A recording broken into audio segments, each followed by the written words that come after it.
Dr. Sonny Hernandez at Reforming America Ministries posted an article, Arminianism is still heresy, a response to moderate Calvinists that defend Arminianism.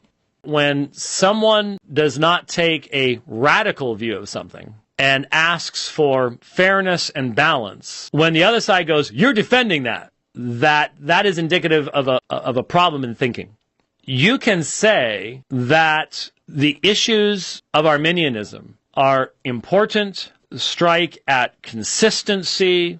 They determine not only how we're going to evangelize, but how we go to the sick room, the death room. These are things I've been teaching and speaking on for decades.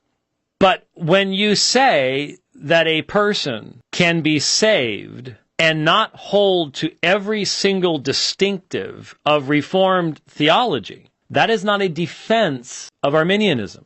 It is a defense of the simplicity, directness, and definability and knowability of the gospel of Jesus Christ.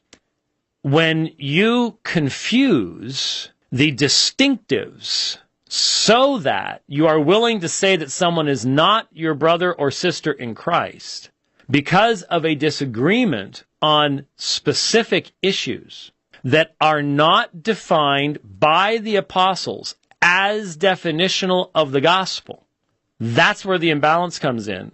And responding to that does not mean I'm defending Arminianism by any stretch of any logical imagination. So the very title of the response shows an imbalance, in my opinion, because those of us who are Reformed are not defending Arminianism. We are reacting against a perfectionism, a demand for perfectionism on the part of individuals who are deciding that the specific, extended, perfectly consistent biblical conclusions of the Reformed faith are themselves definitional of the gospel itself, the basic saving proclamation of the gospel. The problem is, when the New Testament gives us summaries of the gospel, it never gives us the gospel in that way. And so the result, inevitably, when you go to that position is, you're not saved by anything less. It sounds real great. You're only saved by the true gospel. That's right. You want to point me to anyone on this planet that gets it right exactly every single time?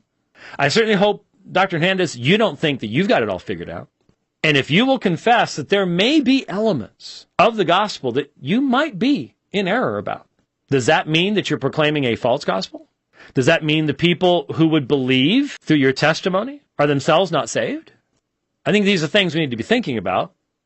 And so I'm thankful for this current controversy, because it is helping a lot of people to once again turn that light upon fundamental, definitional, important, less important, adiaphora, draw those circles, issues.